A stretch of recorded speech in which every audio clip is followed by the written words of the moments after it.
Welcome to The Craft. I'm Abriel. I'm Destiny, and today we're in Uptown Jazz Club. That's nice. Yeah, it's our first time. So excited. Welcome, yes. Because today we have some amazing poets. And so we asked our poets to create a special piece that you'll see throughout the episode.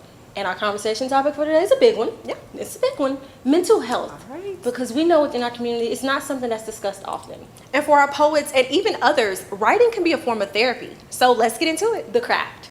Good morning! What's up, all my beautiful people? Oh, wait. Yeah.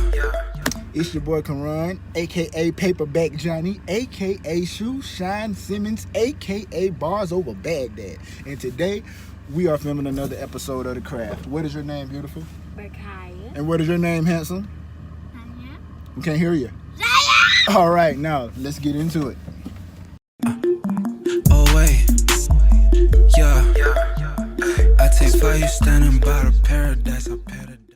Yo, it's Glow. Oh, wait. Yeah. Headed to the set of The Craft. Hope you guys tune in. Oh, what up, people? Oh, wait. Yeah. I take It's your boy John, and I'm outside The Craft right now. The meeting headquarters of the flyest poets, writers, dancers, rappers. Just it's a showcase of all black everything. This black magic is about to hit you in your face, and I can't wait for you to see it, boy. WJ Lofton here, Oh, wait. Yeah. headed to The Craft. I'm a local poet living in Atlanta, and we're supposed to be talking about mental health in the black community today. I'm looking forward to the conversation. It's one that's much needed, and hopefully you get something out of it. Hopefully this continues the conversation and expounds on mental health in the black community.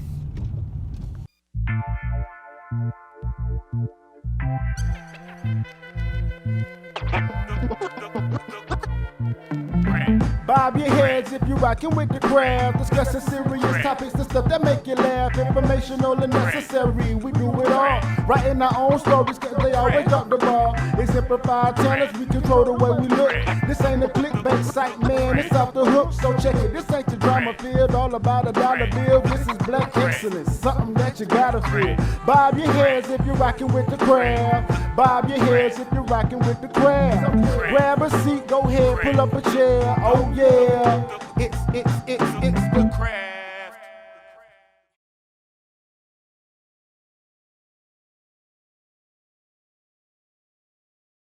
We're excited to get into the craft conversations today. We're hanging out with some talented poets. Welcome, guys. Hello. We're excited.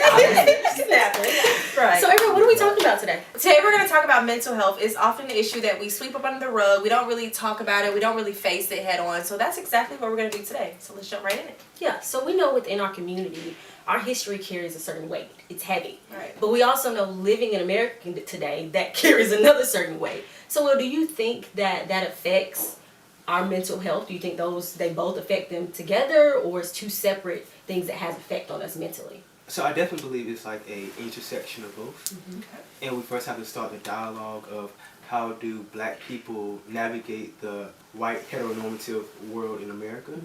And then that bridges into the trauma that we have to visit and the conflicts, the internal conflicts and the conversations and the dialogue that need to take place. And the rehabilitation that we lack. You know, if we speak on most people that have, or a genocide, or people like the Jews, you know, they got reparations, and not to diminish the effects of the Holocaust, but slavery, we are the only people that have not visited what healing means in a very concrete way.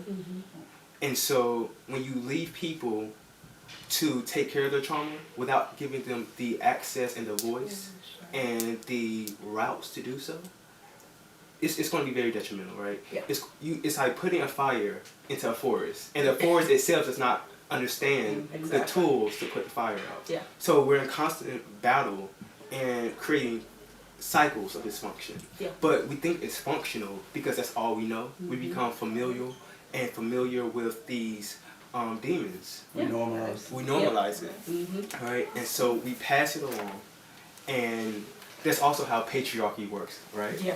You know, patriarchy does not only affect men, it also, and it transcends gender. It allows for abuse, right? You know, some black parents beat their kids to keep them safe, but that in effect though, that causes that child trauma because I do not know how to navigate, I do not know how to move in this society. And then I'm going to continue to beat my kids and my grandkids because in my mind, I have conditioned that to mean safety. It works. Right? Yeah. That's the only thing that you know. Yeah. Or you feel like that's the only thing that actually, can actually work. Is that it's the quickest thing, it's just that hurt that comes to us. Completely. And so you definitely talked about slavery a lot. You know, that's something that we're also dealing with now. You know, people think that we're free. We're not free, especially in corporate America. Not at all. Anybody want to touch on that, just kind of how that mental health affects your body or your workplace? I think it's a big mind game because I don't feel like you should put a dollar amount on your time, especially because somebody, who are you to tell me that an hour of my time is worth $9.25? You know what I'm saying? Like, that don't make sense to me. This shirt costs $12, so an hour of my time is worth less than a shirt. Like, that don't make sense to me. And you'll give me all these glitz and glamours, these perks like 401k and dental insurance to make me feel like y'all giving me something, but not really. Y'all don't care about this. Y'all just hiring somebody to do a job for you to make you more money than you was ever thinking about paying me. But they make you sign this contract, and now you coming to work, you clocking in, getting your coins, but you ain't thinking about the psychological effects of it. You spending more time at work than you spending at home with your children, with your family, working on the things that you love to do. So now you're not happy because you're spending most of your time at a place that's basically a hell for you. So poetry is like your safe place. You know, do you put your feelings on paper? Like, you know, how do you deal with this? How do you cope with this issue? All of them. I put all my feelings on paper because I feel like that's the one place I can say exactly what I feel, and you gotta listen to me. I don't get no rebuttals. It's like anything you have to ask me what did I mean, but you can't cut me off. Yeah. Because this is my paper, this is my platform. I can write till the pen stops, but it's just like an outlet for me. Whether I'm happy, I'm sad, or I'm confused, I can write about it, and I can always go back to that place and remember, okay, this is why I felt that way. This is how I process it. This is how I got out of it, and I'm better. Yeah, and it's yours. Nobody can tell you, oh, well, you should have done it that way, or you should have done it that way, or anything like that. It's your form of letting the world know how you feel, what you think, and what moves you, and nobody else can touch that. And it's a great feeling. It is. Honestly. Going off feeling, like we know words are powerful, and so you can't come to the craft without presenting your craft. So let's check out one of the pieces from our poets.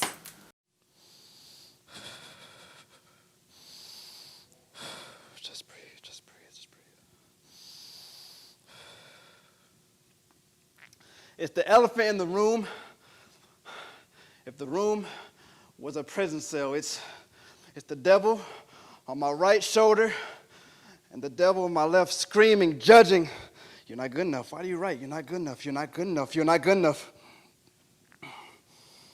It's cold hands wrapping around my neck, tightening every time I speak. It's the devil in the fucking corner of my room, judging me, watching me. It's the 3 bars, the 3 bars of that Eminem song, Like palms sweaty, knees weak, arms heavy. It's a boulder in my chest that happens to get a lot heavier in a crowded room. It's Neo inside the Matrix after I took the red pill. But if you ask me, Ja, how are you? I'm good. I'm good. I'm good. I'm good. So, John, that was an amazing piece. That was great. So we know within our community, faith is important. And believing in God, whoever you believe in, it's something that carries a weight in our community. But do you believe that our churches have a responsibility for encouraging us to say, yes, you can believe in whatever you believe in, but also it's okay to seek help, professional help, when you're dealing with mental health? I think that historically, like, we as a people, all we had was our faith. So now we're stuck on the stage, especially black churches, where they feel like if you come to the pastor like, hey, I haven't slept in 3 days and I haven't ate since I don't know how long and I feel empty and I've been cutting myself. Oh, you need to pray that way. Just pray about it. Yeah. That's the devil right there. And okay, that's cool, but you pray and then you sit there and you, because I've been somewhere in that situation where you pray and you think, okay, I prayed for so long, and now it's like God isn't answering me. Yeah. And I'm still stuck in this type of thing. I'm still stuck in this depression. All the while, there was this resource right around, I can't even say right around the block, but there's this resource where I can talk to somebody and I can get that help that I need. So yeah, I think that it would be nice if the black churches offered some kind of mental health type of therapy, like some kind of pastoral therapy. But I don't really think that's really the thing that a lot of black churches can't even offer, because a lot of black churches are just in certain areas that we're just poor. We just don't even have, we don't have those, right, we don't have those options.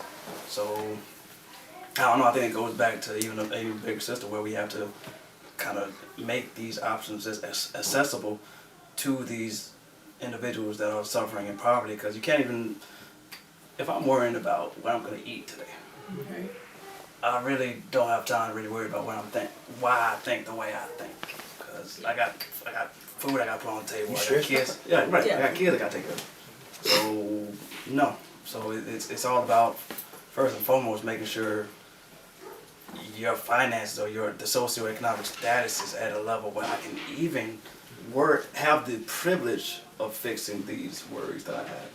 So, and to piggyback off them, right? In order for the church to say, like, I recommend this, they have to believe in it first. Right. Right. They have to think it's a viable resource and say, you know what? I don't have all the answers. Let me recommend. But the issue is, and it goes back to the trauma rooted in slavery, that when violence visited them, they were told, to pray about it. And so that language has become a vehicle, and it has moved its way through our lineage, and we think we're forced to just pray things away, right? Instead of seeking professional help, and we see the effects of that. And that also allows for rape and molestation in churches, because pastors, you're going to your pastor and they feed off these things. Because some of them do not have the credentials. Some of them are not qualified to be in churches, in pulpits. And of course they cannot take on the emotional yoke of people. So it's a whole misguided mess. Right. I be feeling like it's a lack of true empathy within like the churches. They just like you said, bro, they just tell you to pray it away, but they don't ask you any questions to get to the root of the problem. It's just like, from my personal experience, I kind of got like this "it's us or else" mentality from the church. Like, if you don't pray or you don't believe in this, you are outcast. Because you don't agree or think the way that we think, we can't really help you, or we don't know how to help you, or we don't care to help you, because they don't ask you, why do you feel this way? Okay, what happened to you? How did you process that? You know what I'm saying? It's like, it's just, okay, I just lost my house, pray about it. My grandma just died, pray about it. Like, that's not it, bro. We need to have a conversation about this. Like, figure me out. Like, help me. Like, people really need help, but you can't just pray everything away or put a dot of oil on my forehead and think I'm gonna be okay. It's not. It's all the devil, and Jesus is the answer. Yeah. So can you blame churches though? Because let's say if they haven't been through what you're going through, how can they really help you? They can get to understand you, they can pray for you, but can they really understand you? Even though somebody's praying for you and you're like, I lost my house, I lost my job, I'm living on the side of the street, but they're like, they have sympathy for you, but at the same time, they can't really put themselves in your shoes. So do you kind of blame them for that, or what would you do in that case? I wouldn't blame them. Because if you're asking for help, it's ultimately not anybody's job to help you if you're asking. I would say that you should maybe find somewhere that feels more true in the sense to you. If you don't feel like that's really cultivating you in the way that you need to help you get out of that sunken place or whatever you're going through, go somewhere else. I mean, I wouldn't blame them. I just feel like that they don't necessarily have the tools to help you and that they don't try. And not saying that that's not that it's their fault because they don't have to. So no, I wouldn't blame them. I disagree. They do have to. Okay. Right? Yes. They are taxed to, right? Okay. To if we're talking about Christian church, Yep. right? Right. Okay. Their task is to exemplify what Christ is. Yep. And Christ is love. Mm-hmm. Love is not turning your back. Love makes ways. Love, it's a function. Okay. So compassion and empathy are all these things. So no, it is their responsibility. Okay. And I'm not blaming this, but it's accountability. Yes. Right? All right, let's check out another piece. I smiled today, just so no one would ask me if I was okay. I got up and moisturized my hair. I mean, it's all right to look like I care.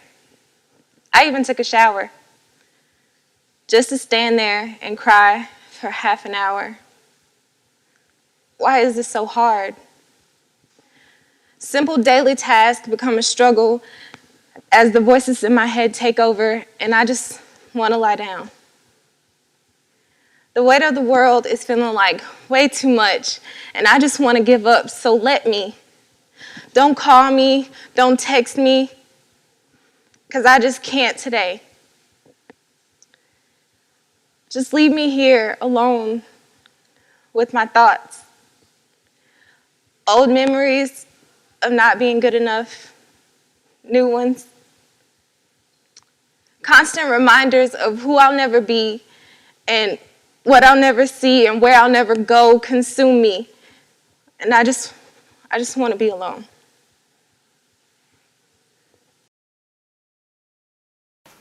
All right, so Glo, so kind of tell me, how do we normalize mental health in the African American community? For one, we have to stop being afraid to talk about it. A lot of African Americans feel like we are supposed to be okay and strong all the time, and that's not the case. Like, everyone goes through things, and if you don't have an outlet to talk about it, somewhere to talk to, you just overprocess it in your mind, and it kind of drives you crazy in a sense. So just being able to talk about it, feeling free to come to someone and say, hey, I'm not okay. Can I talk to you? And having that open invitation to talk. A lot of people don't want to hear your problems because, they're going through their own things, or a lot of people just don't really care. Like, compassion. And we need more compassion. We need more empathy and just love in general. And once we get that, and we just... Sorry. And I feel like as African Americans, sometimes we aren't allowed to be human. Yeah. Because we have to put up this is like Lo said, we gotta be strong, we gotta be on it, we gotta work 10 times as hard. Right. But sometimes it's like, I had a bad day today and I wanted to go off on 4 of my coworkers and snap, but I can't do that. And I don't like that. I feel like it started so early, especially with the youth. Nobody opens the floor for questioning. You always telling the child to be quiet, stay in your place. But why can't I ask you a question? Why If I don't know why? something, why can't you give me an answer? You know Right, what I'm saying? exactly. It's a simple conversation. So now, when I'm 21 and 23, I got a high level of anxiety. I can't go in a room and ask anybody nothing. I feel like everybody's staring at me. You feel me? I feel like everybody's staring at me because that's the way that I was brought up. When you go in a room, don't ask nobody nothing. But I think that's why, as poets, we're so important. Right. Yes. Because obviously they don't have the language. Right. Mm-hmm. And so we're tasked. That's our responsibility to, vocalize, to write, to bring into perspective what our experiences are, to expose the human condition and say this is how we move and this is our narrative and this is how we operate. To be vulnerable. Yeah. Like I heard a speech from Durant, he said young people are always told, you see that too, that he said something along the lines of they don't know how to express themselves, but they just don't have the language yet. Like they don't have the wording, but they're doing what poets are doing. They're doing what us as adults are doing. And so we have to challenge our youth and give them, like you said, the floor and open the door to say, no, tell me exactly how you're feeling. You're not gonna get in trouble for it. Show me. You want to just beat up this pillow right now. I'm 20. with it. Because for so long, like as a child, you weren't allowed to voice your opinion. You weren't allowed to ask questions. It was called talking back, and it's like, but I just didn't know. Exactly. Right. You know, like with my children, I tell them always ask questions. Always, because there's a way to do it without being disrespectful, without challenging the adult. There's a way to get knowledge, and if we don't give our youth that knowledge, then they're gonna grow up just, okay, well, what am I supposed to do now? Well, what am I supposed to do? Because you were always telling them what to do, never giving them a voice of their own. They're gonna have that anger, and they're gonna have that just that pent-up aggression that supposedly all black men have, because you're never allowed to be more than. That's the whole thing. You're not I feel like as a black woman, you can't be. You're always independent, and you have to be strong. Right. Otherwise, you're looked at differently. As a man, I always have to be. I'm heartless. I'm angry. I hate that though. Like y'all can't even raise y'all voice. Oh, she angry. No, but she can't. She Exactly. That's what I'm saying. It is emotion. There's You are so a many human different being. emotions, yes. Right. And then with men, it's y'all can't cry, or y'all aren't allowed to vent or Right. tell how you feel. Right. You guys have feelings too. That you should be allowed to tell how you feel and speak, because it usually leads to resentment and anger and just a whole bunch of other things that could have been avoided if we had just talked about it. You know, if we had just vented to someone. Yeah, the truth always has a way of showing its face. Yeah.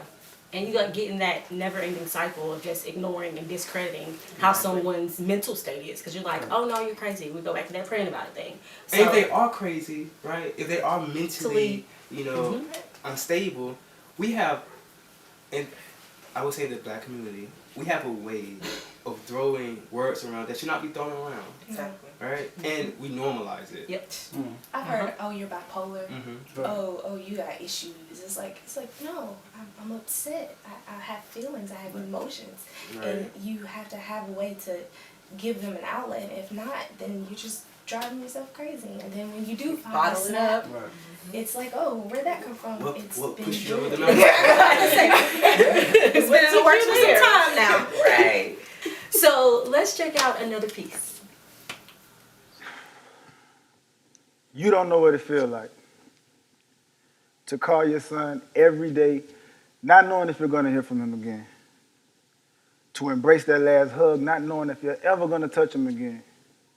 But it's cool, because you don't know what it feels like. But see, I feel like I should just call you a bitch. Because when my thing got thick, you decided to jump ship, and now you're the cause of all this shit. But it's cool, right? Because you don't know what it feels like. To cry yourself to sleep night after night, wondering if a 3-year-old thinks of you just as much as you think of him. You see, I've been thrown in the deep end without learning how to swim. How can I win? That's not a question. It's more so of a cry for help.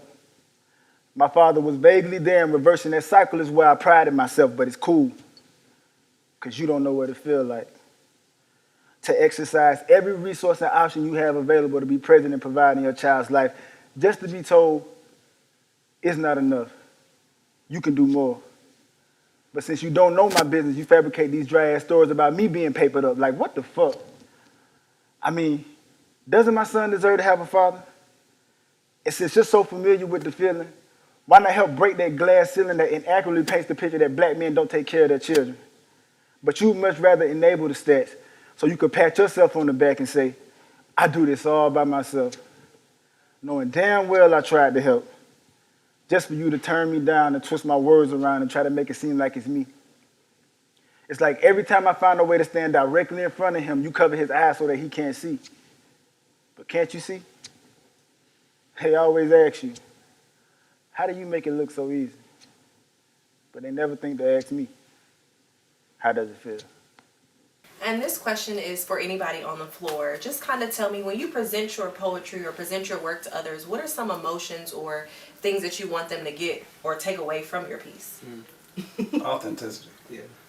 Like just whatever I write, I remember exactly where I was when I wrote it and how I felt and the memory that evoked that. And at the very least, if you write that, I want you to have that same feeling, or just to be like, oh, okay, I feel that, I can relate to that, 'Cause I feel like when I write mainly about love. Well, not even love, just heartbreak, just hurt. And I think we all know about hurt in some form. Like, that's the point. We all know about that. And at the very least, I'm writing from, I feel like it's a common place that if you read even one piece, you're like, yo, I can relate to that. Yeah, I can feel that. I didn't even know you wrote for a minute. I was like, hold on. I seen one post, then I seen it. Oh, hold on. Because it was They're kind of cool. Because I was going through my own jump. You've been holding that, Right, because I was going through my own jump. It comes from a real place. I was going through my own heartbreak. And then that's something that I could relate to on another level with you, Right. you know. So I was like, okay, so now we got something else to discuss. We got something else we can talk about. It's a dialogue. I know for me though, I like the reactions I get, cause like I be writing, and like I could be writing some cool stuff, but if I know I got a dope line, I be waiting on that reaction. So when I hit the ooh, I was like, yes.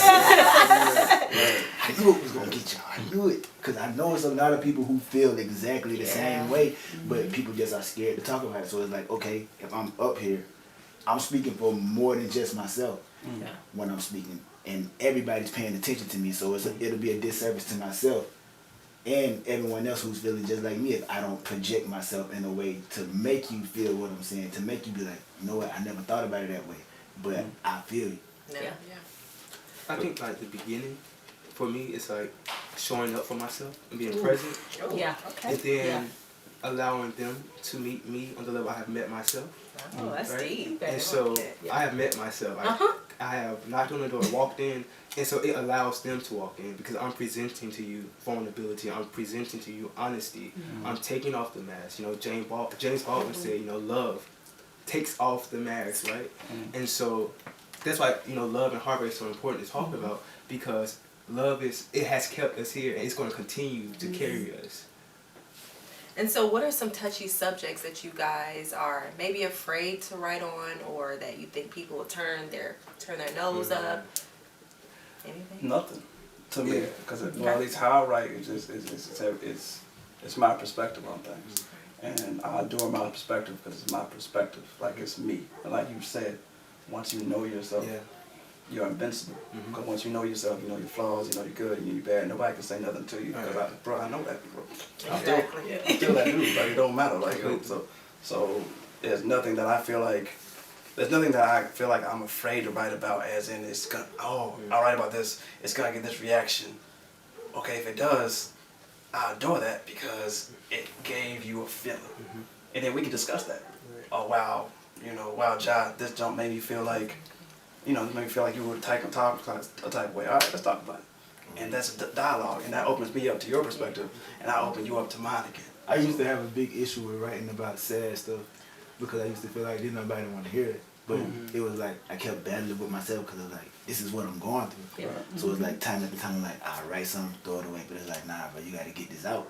Because if not, just going to keep eating at you and eating at you and eating at you. So now I really be at the point where like I don't really care. So it's like either you going to feel it or you don't. Because somebody needs to hear that. Yeah. Especially for and I got to get it out, even more so for them to hear it. I need to hear it. I need to see it and visualize it and get it out. And if it terrifies you, right, you should definitely write it. Oh, yes. Those are the best. Yes. Get afraid. Yeah, and I wrote a poem about rape. And I was very like apprehensive at first to expose so much vulnerability. But now we want to talk about R. Kelly, right? Right. And how experiences are shared, right? And that creates community, because when you don't use your voice, that's complicit. Right? You become complicit in the violence, although you actively aren't, participating. When you don't use your voice, it's loud, it's thunderous. And it's almost like you're applauding the actions that are taking place. Yeah. All right, well, we have to go to our break, so we'll be back shortly. Paint it all black. The crisp color of your uncle's collarbone. The one who gargles Jim Beam and bronzes the ribs at family barbecues each summer as his daddy did and his daddy's daddy.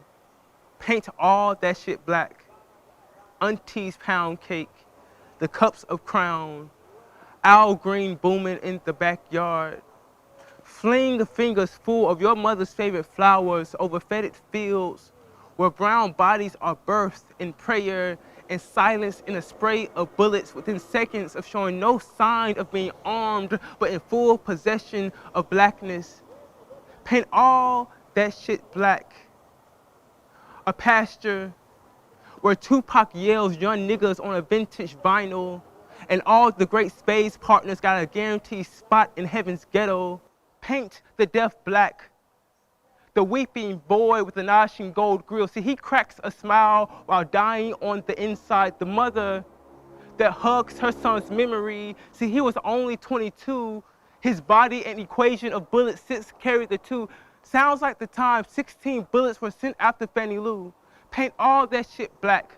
The complicit silence, the protest of a pining people, every knot that has lynched the breath from the neck of a nigga, the juke joints where ghosts and gangs drive all night long, where a dance goes before the death, where a necrotic paradise is looking for a bed, a home, a willing vessel, and the world shouts, show me your hands, your fro, your frightened but sizzling fists.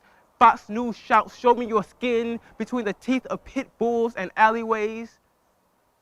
In the hereafter, the nail box nigga, show us your glory and your forgiveness. And always remind them, no matter how many seats go missing at your dinner table, you have always forgiven them. Oh, Will, that was an amazing piece. Just words are so powerful. So earlier you talked about R. Kelly. That's a touchy subject. Let's elaborate. How are you feeling about all that? The Okay, scandal. R. Kelly is canceled, So basically, right? he's been And canceled. let me tell you why, right? And this is why misogyny needs to be canceled. So misogyny makes way for violence on women. Misogyny makes way for men to be violent on other men. And this goes into black men and other men, right? That aren't able to express themselves. Yep. And so just to unpack the R. Kelly situation, and everyone's like, well, I can't separate the artist from his music. But we see how misogyny works, well, heteronormative misogyny, when Frank Ocean came out as bisexual and he was saying, Nothing About You was about a guy. People could not listen to the song. Like, he was But ego, the male ego showed up and said, and the male ego is so fragile, right? Let's talk about that. And so they had to cancel Frank Ocean because it threatened their sexual security, which that should be in question anyway if you're threatened by that. Right. But R. Kelly, his art is a direct reflection of his lack of morale and his actions that he were doing with these young girls. And for the parents that want to say, or I see a lot of people out there saying that, well, the girls knew what they were doing. Let's talk about the mental maturity, right? Of a 14 and 15-year-old. And their attraction to power. And of course, they're easy to manipulate. Exactly. And we don't hold men accountable. No, because for we're real their quick sexual to behaviors. say, especially for our young African American girls, oh, she's fast. Mhm. Oh, she's Yes. out in these streets. Yeah. And it's like, but that's a child. She was asking for what? Right. What if she Where came are from the a parents? broken home and didn't know any better? Yeah, where What are if the she knew parents any that are supposed better? to protect her? Exactly. Yeah. And why do we excuse his man's behavior, right? And why do we continue to show up for him?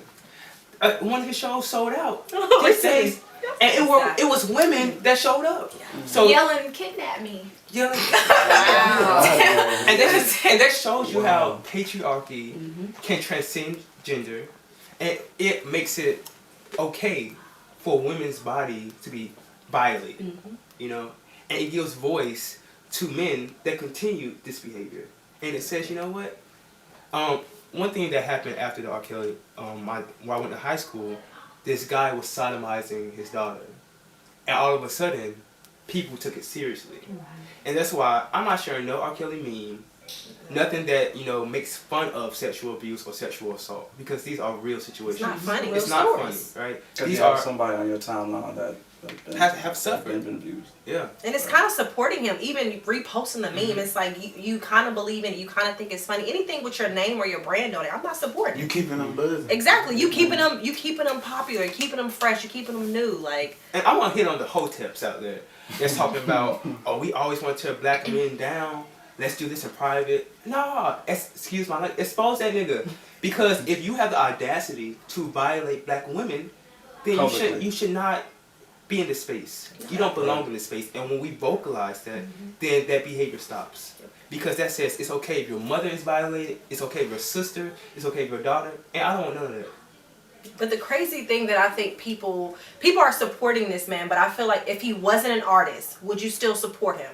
If he wasn't an artist, would you still support him? That's a good question. But they support their uncles. Right. They support their uncles. But sometimes they might bash their uncles. If an uncle rapes a girl, they'll put them on social media, bash them. I think in our community, we sweep it. Yeah, we sweep it. I think we have a lot of girls, and even older, our great aunts, our aunties, we have them who have those stories, but they weren't believed because mama was like, oh no, you just making up stories. Oh, you out there being fast again. For that show Greenleaf, for a prime example. Oh yeah. I don't like also how like people be like, okay, well what about Hugh Hefner?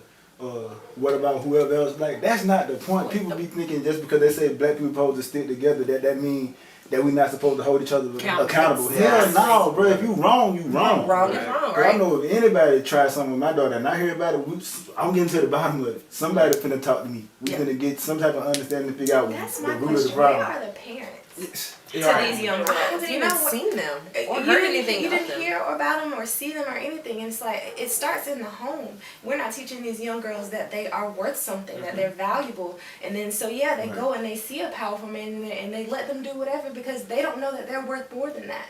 So it starts in the home. And they be thinking that's how it's supposed to go because you grew up without your father. So now you see this one man, you think, oh, he got money, he got power, he got fame, he got notoriety. Just the end all be all of a man. Exactly. It ain't even a man at all, bro. They weren't taught what a man is. Yep. And so we also touched on churches, you know, you going to the church, you know, confiding in someone, letting them know what you're going through, and then they just kind of abuse you, basically. There's a lot of that Some going on in churches. churches. Some churches, right. Some churches, of course, but just with the recent issue that happened with John Gray, that was a prime example of somebody that you're trusting, somebody that you're confiding in. She was 16 years old, dealing with a married man. So where do we hold him accountable? Because he went on national TV, talked to his congregation, swept it up under the rug, but he's a face. He's the face. God has trusted him to lead his people. So how do we sweep that under the rug? How do we just say, oh, it's okay, it's okay? How do we still believe in that when he isn't doing his part as a man or, you know, as someone that is supposed to be covering the people of Christ? See, that goes back from the idea of just even from slavery, where we're taught from then we gotta suck everything up, cause we're this powerful people. So you have this event that, cause I didn't even know everything about the John Gray situation.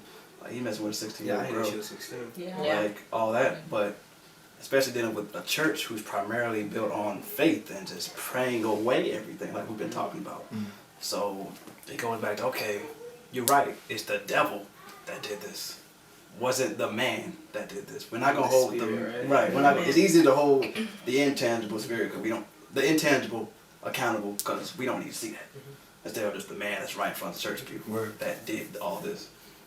And it goes back to just us wanting to still have that image of we're strong. We don't. Whatever we go through, we just pray it away, and we just. Like y'all been saying, throw it under the rug. We don't actually deal with it. So try to give it that invisible cloak. Right. Yeah. It ain't there. They ain't got to deal with it like all type of thing. And this is how male privilege works, right? Exactly. He was so sure that he could present this to his congregation and nothing would happen. Exactly. And what happened? Nothing. Yeah. Right? And so until we start challenging the norms of patriarchal systems, it's going to continue to replay and replay. To stand for something. Right? Yeah. Like. And stop using God as a cop out. Exactly. God's not condoning this. Yeah. Exactly. It goes back to the whole. Even I always looked at it is we have as black people we have so much faith, and that's great. We're supposed to have so much faith, but we don't have as much work. You know what I'm saying? We don't have. If I have faith that God can get rid of my anxiety and depression, that's enough to move a mountain. But I gotta get to moving. Right. I gotta get my feet up. So I gotta go talk to the man. But then I can't really, it goes even further to the fact that if I go find somebody who I can talk to, it's going to be, I come in, a 12-year-old black boy, anxious, depressed, suicidal tendencies, who's in front of me, a 40-year-old white man, upper class. What does he know about me? And let's talk about the fetishizing of the black body also, right? How our bodies are fetishized. And then we have to talk about how we make it only acceptable for pastors and creators to be emotional. Yeah. So that creates a safe place for predators. So I'm coming to you because I know that you're allowed to tell me these things because you're an emotional being, right? You know, our mothers teach us like, oh, pastors they glorify pastors more than they glorify their husbands sometimes, or vice versa. And so it's like when you go into this space, your guards are down, and I'm presenting to you who I am, and you have full range because no one else around me is emotionally mature, intellectually mature, and I'm a sitting duck. Right. But I feel like we also have to stop putting so much power onto these human beings because at the end of the day, they take their pants down. They do everything that we do. They just have a title. But if you aren't holding up to that title, why should I confide in you? Why should I do anything? Because you're living just like I'm living at this point. You're living in sin. You're just living any type of way. So I think that's the main thing that we need to focus on. Like, these people are human. Stop putting them on this high pedestal. Oh my gosh, he is a pastor. But that pastor then sinned a few times. So, he has a family, so it's just, I think it's also just realizing that these people are humans. Although that they hold this high title, they are humans just like us. They go to bed just like us. They wake up just like us. So I think that's the biggest thing, even as African Americans, you got them praying mothers and praying grandmothers that sweep everything under the rug. But at the same time, if you took that person as a person, if you saw that person of who he really was, I don't think that some of the issues that they got away with, would be possible, would happen. Yeah. Anything else you guys would like to talk about? Topics you guys would like to discuss? I guess no further as far as like outlets, if you need to talk to somebody. I've recently been seeing like more people reach out to people that you don't necessarily know on a personal level because you don't feel that sense of judgment as you would when you're talking to your mama or your first cousin or your best friend because they don't necessarily know you from a day-to-day basis, so you don't feel so heavy talking to them about what you're going through. And with a lot of people it works. It helps them. It's like a stress relief because now I got this off my chest. I didn't talk about it. I didn't got some insight on it.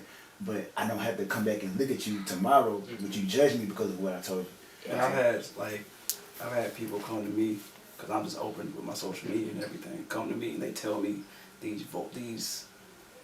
It's like it's heavy. These heavy things. Right. And so at the same time, you're right. Talk to somebody. And it's kind of better off to talk to a stranger because, like I said, strangers are going to judge you. But at the same time, be open.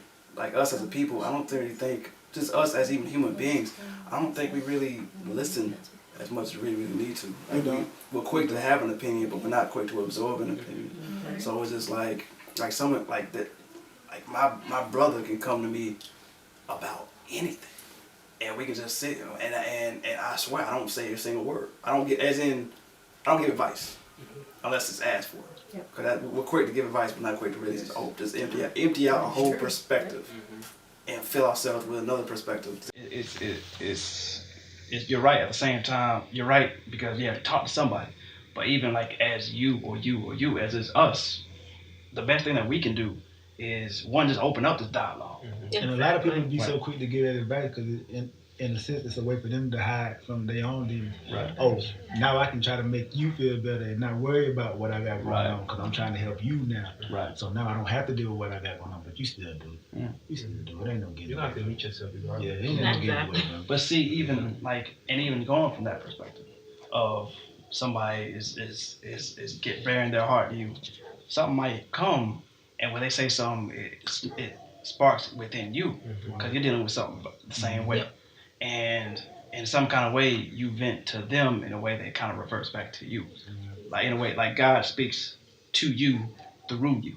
If that makes sense. Yeah, I get what you're saying. Like, okay, if I come to you with a problem, and I might be going through that problem as well, but because I'm more open to giving someone else advice or helping someone else, I might have inadvertently helped myself. Yeah, because I should take that advice Right. too. Like, oh, I said some stuff. I need to remember that. Exactly. Yeah, write that down. Yeah, that was good for me. I be more subjected to listening to people now, bro, because it's like I lost my brother due to a suicide a few years ago, and after talking to his mom, he was like my best friend, but not my brother. But after talking to his mom, it was like we was going through some of the same situations. Right. But I would have never knew it from looking at him on the face value, because every time I see him, he smiling, he laughing. Hey, what's up, bro? What's going on with you? It's always a good time. But we was going through a lot of the same situations, so I feel like, man, we could have just maybe held a conversation. He wouldn't have had to go through that. Right. We just could have. Even if the conversation would have just went deeper than, hey, what we doing this weekend? Yeah. Like, how you doing? You know what I'm saying? Like, how is it real? How you doing? And how are you? That comes back to men having to be heartless. You can't say, hey, bro, I'm not doing all right. You know what I'm saying? And it shouldn't be that way. And I think we have a responsibility, as we are we are the adults now. Y'all don't feel like adults sometimes, for the generation that's younger than us, because if you see in the news, our young African American babies are committing suicide at a higher rate than they've ever been. So it's our responsibility now, if you're working in the community, if you have kids, if you just like, I need to get in my community, to let these kids know you're valued, you're worthy, you have someone you can talk to if they can't talk to their parents, because most of the time their parents are like our parents were, or because that's how they were raised, or their parents don't have time, they have other priorities. So I feel like we have a responsibility to take care of our younger babies coming up, because we are having this conversation with each other, but now we have to go out, and our call to action is to have those conversations with them. I feel you on that. I feel like it's a big lack of guidance and teaching within the youth. Nobody's telling people or telling the youth which way they should go, or like nobody's cultivating them anymore. They just give them a phone or even giving them an option besides the stereotypical basketball, sports type of thing. There's nothing wrong with that. If your kid wants to be the best basketball player, football player at school, but maybe your little boy wants to be a ballet dancer. Just because you don't understand, you know what I'm saying? Maybe your little girl really wants to play football. Right. Yeah. Cultivate that, because he might come up in ballet and be something that you see right on television. And when I grew up in an area where like, no, you gotta be a man. Like, no, that's sissy stuff. You know what I'm saying? You can't do that. Yeah. Anything anything that's not of what we cultivated as a community, if anything that's not cool is shunned, or we don't look at them as a man or as a woman for doing that. Right. You know what I'm saying? Like, even now, like, I could, like, as a poet or writer, a more creative outlet of an individual, I'm not gonna be looked at the same way as the football player, or anything that's maybe just a physical, just even the person who holds down the 9 to 5 and works the 60 hour work. You know what I'm saying? Yeah. So, and I think it starts with like the small gestures. Yep. You know, I wrote a book, A Garden for Black Boys. I'll be damned if I walk past a black boy in the street and not speak. Exactly. Or walk past somebody and not acknowledge them. Yes. If we doing this work and we're creating and we're not actually, committing to it, remove yourself, right? Yeah. So it's just really initiating the most basic things. Hey, how you doing? Smile. Smile. You look nice today. I like see you. I like your glasses. Yeah, because everybody wants to be seen. Right. Everybody wants to be seen. All right, guys. Well, thank you so much for joining us today. We really enjoyed you guys. Great. No problem. All right, and we will leave you with this. You ready? Hello, are you ready? See, that's that shit I be talking about, man. You always on your damn phone. I know you are not talking. Yeah, as much as you stay on your game, communicating and with your homeboys and stuff, about you. You can't say shit always to me talking about at the my wrong phone. time, and so you don't know when to shut up. Why won't you just listen? I've tried to express myself with the words that I say. Even give telltale hints in the lyrical content of the songs that I play. Yet you still don't hear me. Really? See, that's your problem. It's always the need to respond, but never the intent to understand. You never really want to talk. You want to tell me what it is. There's no compromise or empathy with you. Just your rights and I'm wrong. Reasons as to why we can't get along. No. See, we've gotten along just fine. But it seems like every time I want to say what's on my mind, it's an issue. I really just don't get you. It's all good until I feel hurt or misunderstood. But you can't just shut me out as soon as I open my mouth. Because it's all about communication. Communication or arbitration? Dealing with the outside world is a constant one which I could never win. Always having to wear this tough masculine vulnerability. I don't have the energy to come home and go 12 rounds while I'm supposed to have peace. Can't you see that I'm tired? Tired too. Can't you see that I feel helpless? Can't you see that I'm hurting too? But nah, your optical perception will only allow you to see what I don't do. You don't think I get that? You don't. You don't think I'd rather sit back and chill instead of constantly nagging you about how I feel? Well, I do. But as much as I'd like to, I can't just sit back and play cool when every time I come to you, anytime I come to you with anything, your response is, like, damn, are you ever listening? I know your days are long and hard, but you can't keep playing that card because, honestly, it doesn't take much to listen and pay attention. I'm just asking for some understanding. Why do you have to be so self-demanding? It's always me, me, me, me, me. But when's the last time you ever asked about me or even thought about we? It seems as if you're only cool when I'm coming through for you. But what about when I can't make do and provide all of my affection for you? But then I guess it's just get it how you live. Because I gave you all I had to give. But I guess it just wasn't enough. Enough. I've really had enough. I know love is tough, but it's worth it. And we deserve it. So what do you think we should do to resolve this issue? I'll listen. Different way. Hey, sway. Yeah, I was downtown, glad I hit the sport, and now I'm really sliding.